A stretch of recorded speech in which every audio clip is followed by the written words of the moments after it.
My name is Dianna Magliano and I work as a Masters of Public Health Coordinator.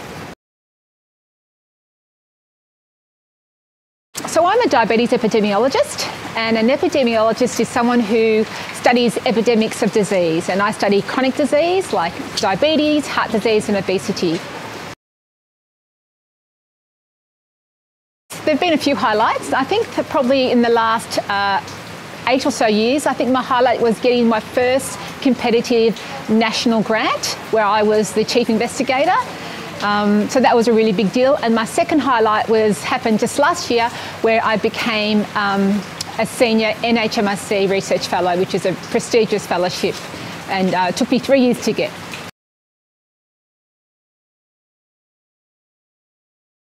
Epidemiology is the study of epidemics, and it could be the study of epidemics of an infectious disease or a chronic disease, but my area is chronic disease and in particular diabetes. And so we use epidemiology to understand the patterns and the burdens of diseases in the world and the community, and we use it also to understand what kind of behaviours influence your risk of disease.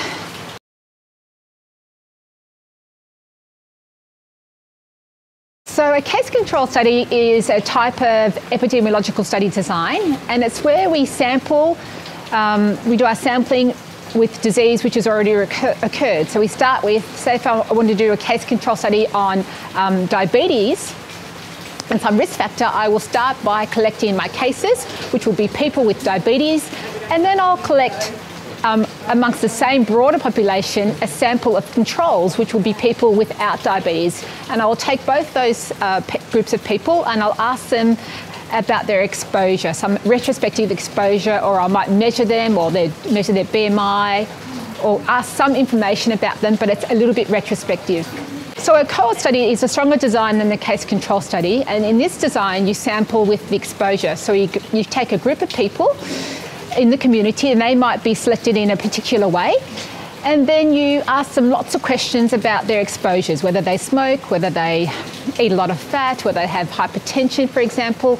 And in that group you have exposed and unexposed people. You then watch that group of people over time to see who develops outcomes. It's got a longitudinal aspect, and then after they developed outcomes you can associate exposure to outcomes and say whether the people who exposed were more likely or less likely than the people who were unexposed to develop your disease of interest.